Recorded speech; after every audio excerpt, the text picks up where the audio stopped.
घड़ियां करीब आ रही हैं जब रिजल्ट आ जाएंगे। बिहार विधानसभा की 4 सीटों पर उपचुनाव हुए हैं।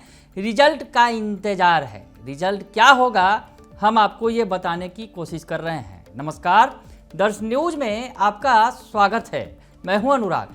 बिहार की 4 सीटों बेलागंज, इमामगंज, रामगढ़ और तरारी पर बेकरारी बढ़ी हुई है रिजल्ट जानने की, क्योंकि अब घड़ी करीब आ गई है। चुनाव हुए काफ़ी दिन बीत गए, लेकिन अब रिजल्ट की बारी है। तो रिजल्ट क्या होगा, क्या कुछ समीकरण कहता है, हम जानने की कोशिश करेंगे। रिजल्ट के पहले का रिजल्ट यानी एग्जिट पोल, अगर आप कह लें कि इन 4 सीटों का क्या एग्जिट पोल होगा, हमने आपको पहले भी दिखाया था। लेकिन बाद के में क्या कुछ हुआ, क्या कुछ बदलाव हुआ है, किस तरह से जो सीटों का जो रसाकसी चल रही है, और ख़ासकर ये महत्वपूर्ण भी चुनाव है 2000, अगर ये विधान 25 की बात करें विधानसभा चुनाव की, तो 2025 के लिहाज से ये 2024 का उपचुनाव काफ़ी मायने रखता है। 4 सीटें ही हैं, लेकिन इन 4 सीटों से जनता का मिजाज पता चलेगा, और ये भी पता चलेगा कि बिहार में किस पार्टी को तरजीह दी जा रही है, या कोई नई जो पार्टी आई है उसे क्या कुछ मिल रहा है, क्या एज मिल रहा है, क्या आंकड़े कह रहे हैं, या फिर परिवारवाद। सबसे बड़ा जो मुद्दा इसमें परिवारवाद रहा हावी है, तो क्या परिवारवाद को जनता स्वीकार कर रही है या नकार रही है। ये तमाम बातें पता चल जाएंगी इन 4 सीटों के रिजल्ट में, और कहीं ना कहीं 2025 के लिए कई सारे संकेत भी दे जाएंगी। क्या होगा बेलागंज में, इमामगंज में, रामगढ़ में और तरारी में, धीरे धीरे जानने की कोशिश करेंगे। इसमें सबसे बड़ी बात जो है, किस्मत तो अब कैद हो चुकी है। 23 तारीख को जब ईवीएम खुलेंगे तो उसमें निकल कर आएगा। क्या कोई जिन्न निकलेगा, क्या किसी की बल्ले बल्ले हो जाएगी, क्या जो नई पार्टी है उसका खाता खुलेगा। तमाम तरह की बातें चल रही होंगी लोगों के दिमाग में कि परिवारवाद जो है, परिवारवाद में सेंधमारी होगी या फिर परिवारवाद की बल्ले बल्ले हो जाएगी। क्योंकि इस चुनाव में अगर बात करें तो परिवारवाद ही हावी है। बेलागंज की बात कर ले तो बेलागंज के जो सांसद हैं सुरेंद्र यादव, उनके बेटे मैदान में हैं। तो दूसरी तरफ इमामगंज है, तो इमामगंज में जीतन राम मांझी की बहू है मैदान में।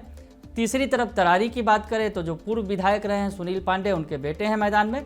तो चौथी रामगढ़ की सीट, रामगढ़ में जगदानंद सिंह के बेटे हैं, और उनके भाई जो कैंडिडेट हैं, उनके भाई जो सांसद भी हैं सुधाकर सिंह। तो परिवारवाद पूरी तरह हावी है इस चुनाव में। परिवारवाद जीतेगा कि हारेगा ये भी पता चलेगा। और सबसे बड़ी बात है कि प्रशांत किशोर की किस्मत कितना काम करेगी। प्रशांत किशोर ने 4 सीटों पर अपना दांव खेला है। बिहार में पहली बार उन्होंने अपना दांव लगाया है। नई पार्टी बनी है जनसुराज। जनसुराज का क्या होगा, 4 सीटों पर जनसुराज ताल ठोक रही है। तो ऐसे में क्या होगा, बड़ा दिलचस्प मुकाबला है इन चारों का।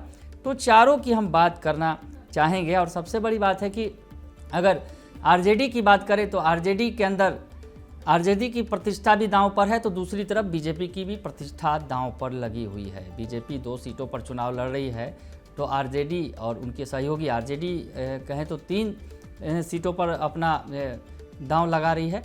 तो मामला बड़ा ही दिलचस्प है।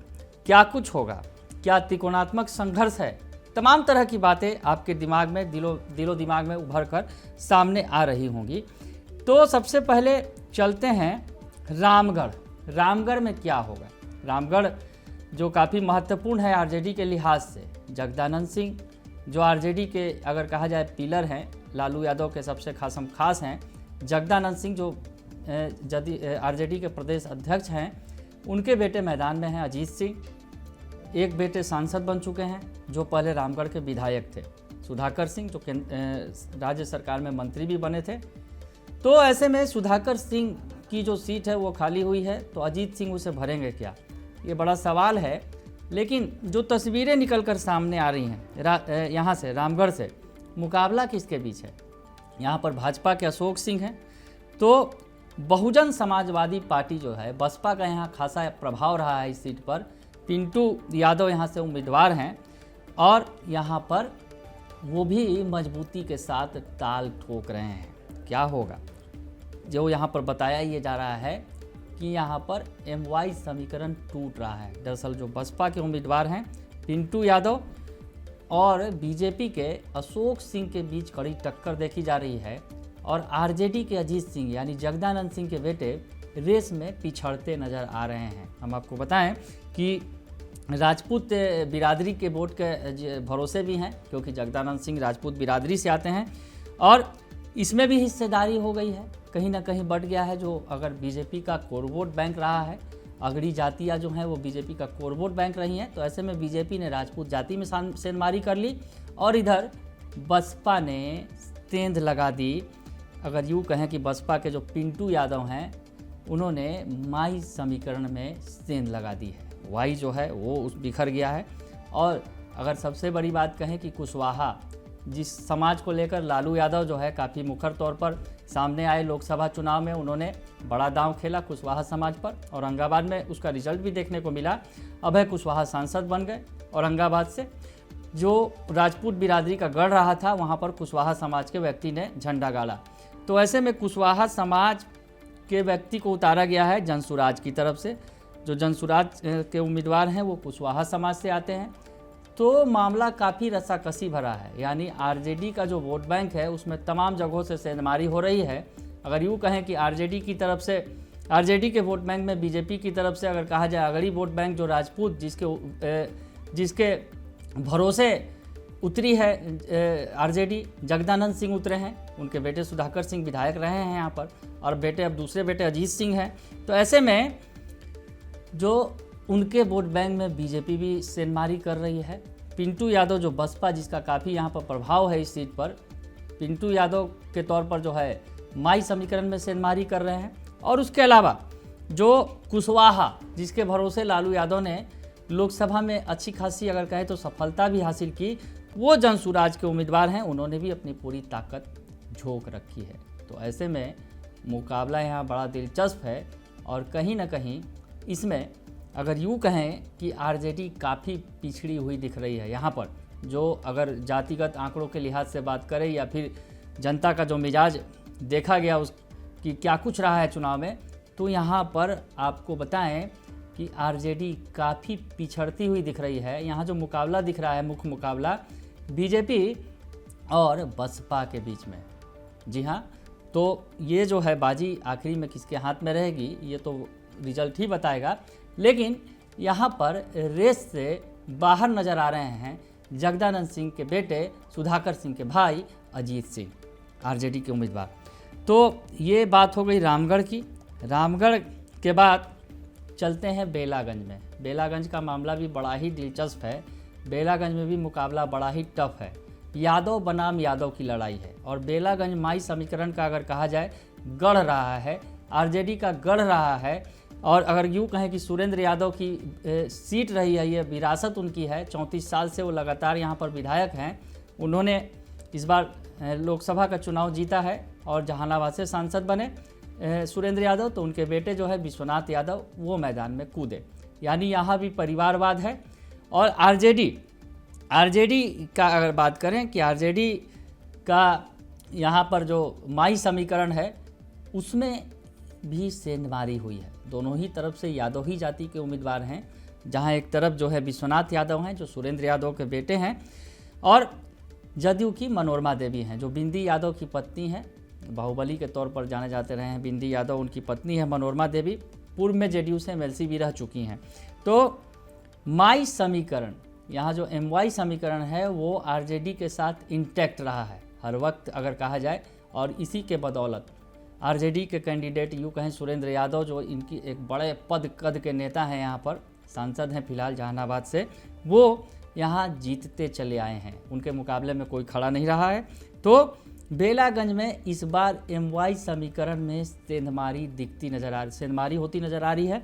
सबसे बड़ी बात जो जेडीयू की मनोरमा देवी हैं, यादव जाति से आती हैं, इसमें इसलिए जो है एमवाई समीकरण में सेंधमारी करती नज़र आ रही हैं। यानी मुकाबला तो दिलचस्प है और इस मुकाबले को और भी ज़्यादा दिलचस्प बना रहे हैं जनसुराज के उम्मीदवार मोहम्मद अमजद ही नहीं, जो AIMIM के उम्मीदवार हैं मोहम्मद जमील, वो भी पूरी तरह से आरजेडी के जो वोट बैंक है, जो माई समीकरण है, उसमें सेंधमारी करते नज़र आ रहे हैं।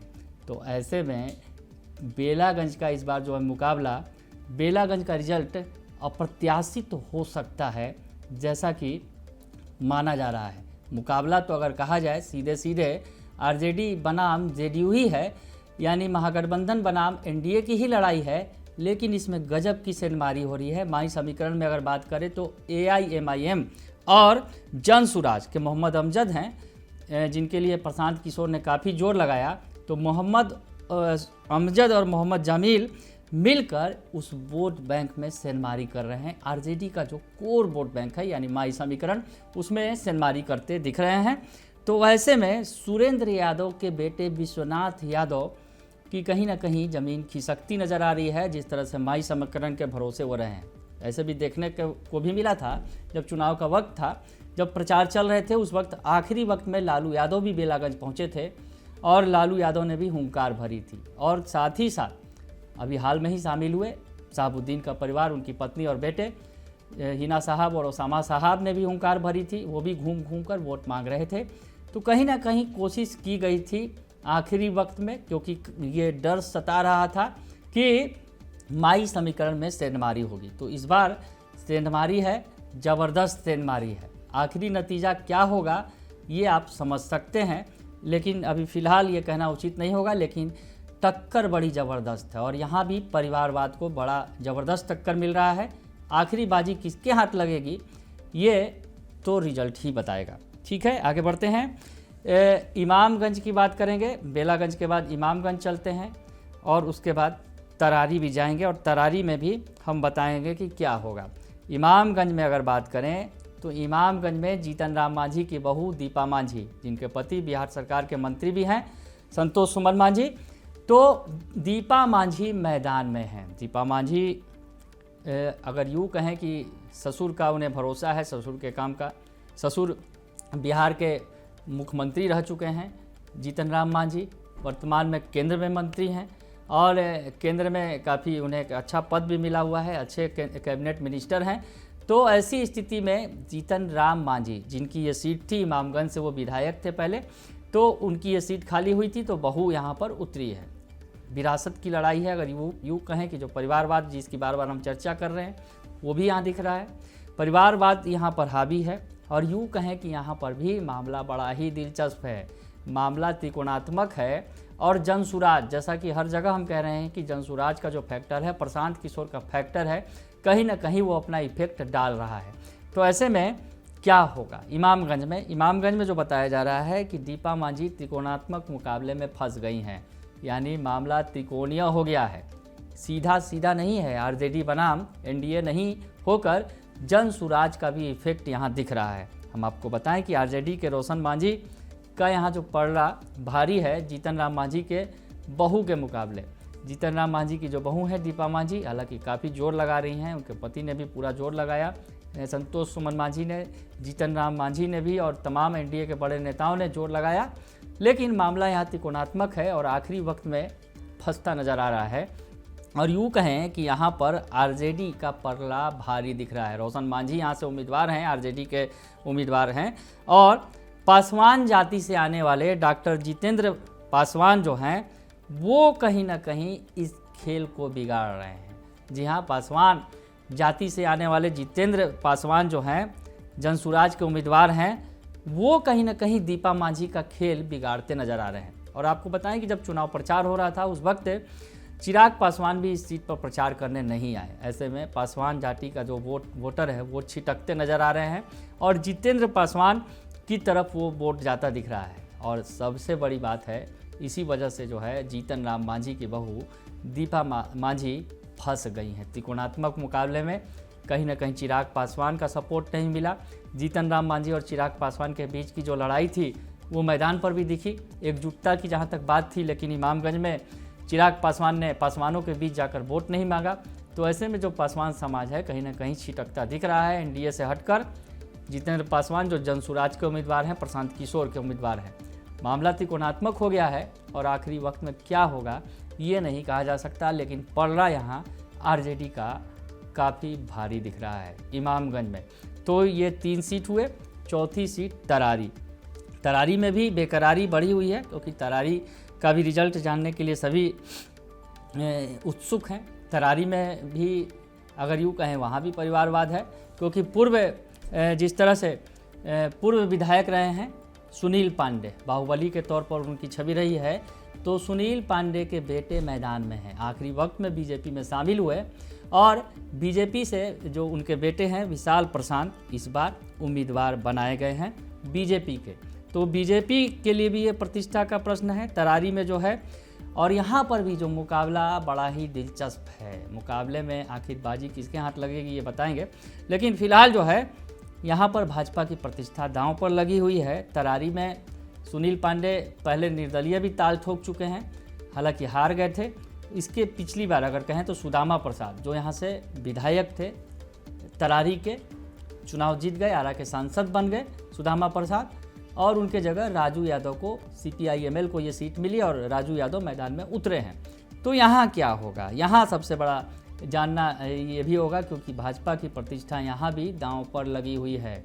यहाँ भी मामला आसान नहीं है और बीजेपी के वोट बैंक में यहाँ ज़बरदस्त तरीके से सेंधमारी हो रही है। हम आपको बताएं कि राजू यादव जो है वो CPI-ML से हैं और अब क्या यहाँ पर बन रहा है, तो तीसरा कौन है, जनसुराज की तरफ से किरण सिंह हैं जो सवर्ण समाज से आती हैं। और सबसे बड़ी बात वो कहीं ना कहीं परेशानी का सबब बन रही हैं बीजेपी उम्मीदवार के लिए, यानी जो बाहुबली के बेटे हैं विशाल प्रशांत, उनके बेटे के लिए परेशानी का सबब बनती दिख रही हैं किरण सिंह। अगड़े वोट बैंक में सेंधमारी कर रही हैं, वो बीजेपी का जो कोर वोट बैंक है जिसके भरोसे सुनील पांडे उतरे हैं। जब वो निर्दलीय उतरे थे मैदान में तो उन्होंने कड़ी टक्कर दी थी सुदामा प्रसाद को, हालांकि सुदामा प्रसाद जीते थे, आखिरी बाजी उनके हाथ में रही थी। तो ऐसे में जो उस वोट बैंक में सेंधमारी की जा रही है, हालांकि जो वैश्य वोट बैंक है यानी भाकपा माले के राजू यादव को माई समीकरण यानी जो RJD का या महागठबंधन का जो समीकरण है माई समीकरण, उसका तो वोट वो भरोसा है। लेकिन इस सीट के बारे में अगर कहें तो वैश्य समाज यहाँ पर आखिरी फैसला करता है। वैश्य समाज का झुकाव जिस तरफ होगा वो उसकी जीत तय मानी जाती है। तरारी सीट की बात करें, तरारी सीट के मिजाज की बात करें तो वैश्य समाज जिसने पिछली बार अगर कहा जाए CPI-ML यानी माले के सुदामा प्रसाद जो वैश्य समाज से ही आते हैं, उन्हें एक मुश्त वोट किया था और उनकी जीत हुई थी। तो ऐसे में इस बार वैसा मिजाज नहीं है वैश्य समाज का जैसा कि पिछली बार सुदामा प्रसाद के वक्त था। इस बार वैश्य उम्मीदवार नहीं है, राजू यादव मैदान में है। तो ऐसे में माई समीकरण तो अगर ठीक है, अगर माले के साथ दिख रहा है, लेकिन वैश्य समाज जो महत्वपूर्ण भूमिका निभाता है, तो वैसी स्थिति में वैश्य समाज का भरोसा बीजेपी को भी है और बीजेपी के साथ ही साथ यहाँ पर अगर तरारी सीट की बात करें तो वैश्य समाज के भरोसे माले भी है। यानी वैश्य समाज का झुकाव किस तरफ होगा ये बड़ा मायने रखता है। लेकिन इस बार जो है वैश्य मतदाताओं का झुकाव अगर यूँ कहें कि माले की तरफ जाता नहीं दिख रहा है, यानी जो यहाँ माले की सीट है इस पर भी रस्साकसी है। और जनसुराज की जो किरण सिंह हैं जो बीजेपी के वोट बैंक में सेंधमारी करती दिख रही हैं, जो अगड़ा वोट बैंक है। उसके अलावा अगर वैश्य समाज की बात करें, जो वैश्य समाज भी कोर वोट बैंक रहा है बीजेपी का, अगर वो बीजेपी के साथ आखिरी वक्त में जिस तरह से जो बताया जा रहा है, जिस तरह के रुझान आ रहे हैं सामने कि वैश्य समाज ने माले का इस बार साथ नहीं दिया है, तो बीजेपी का हाथ पकड़ा है। लेकिन कहीं ना कहीं जिस तरह से जनसुराज की उम्मीदवार ने, किरण देवी ने वोट काटा है सवर्ण समाज का, वो अगर कहा जाए वो कितना काट पाती हैं ये देखना बड़ा दिलचस्प होगा कि कितना वोट बैंक में सेंधमारी हो पाती है। तो मामला यहाँ पर ये जो है कहीं ना कहीं त्रिकोणात्मक लड़ाई है और मामला फंसा हुआ है। टक्कर तो अगर कहा जाए अंतिम जो रिजल्ट होगा वो भाकपा और भाकपा माले और भाजपा के ही बीच निकल कर आएगा। लेकिन इसमें सबसे बड़ी बात है कि जनसुराज की जो सेंधमारी है वो कहीं ना कहीं बीजेपी को ज़्यादा नुकसान पहुंचाती नज़र आ रही है। अगर वो वैश्य वोट बैंक को अपने पाले में रखने में कामयाब हो गए CPI-ML के जो उम्मीदवार हैं राजू यादव, जिनके भरोसे सुदामा प्रसाद जीतते रहे हैं, तो आखिरी बाजी उनके हाथ लग सकती है। यानी मामला चारों ही सीटों पर बड़ा ही दिलचस्प है।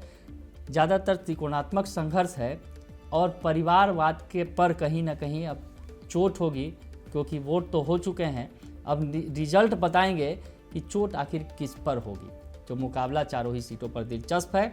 आखिरी रिजल्ट जब 23 तारीख को ईवीएम खुलेंगे, 23 नवंबर को तमाम जगहों के रिजल्ट आएंगे। महाराष्ट्र विधानसभा का चुनाव हुआ है, झारखंड विधानसभा का चुनाव हुआ है, देश भर में उपचुनाव हुए हैं बहुत सारे। तो ऐसे तमाम जो रिजल्ट आएंगे तो उस दिन देखना बड़ा ही दिलचस्प होगा। लेकिन इन 4 सीटों पर, बिहार की इन 4 विधानसभा सीटों पर तमाम निगाहें टिकी होंगी, क्योंकि बिहार में 2025 में विधानसभा का चुनाव है और इन 4 सीटों का इफेक्ट 25 पर साफ तौर पर देखने को मिलेगा। बने रहिए दर्शन न्यूज के साथ, तमाम खबरों से आपको अपडेट रखेंगे। फिलहाल के लिए इतना ही, धन्यवाद।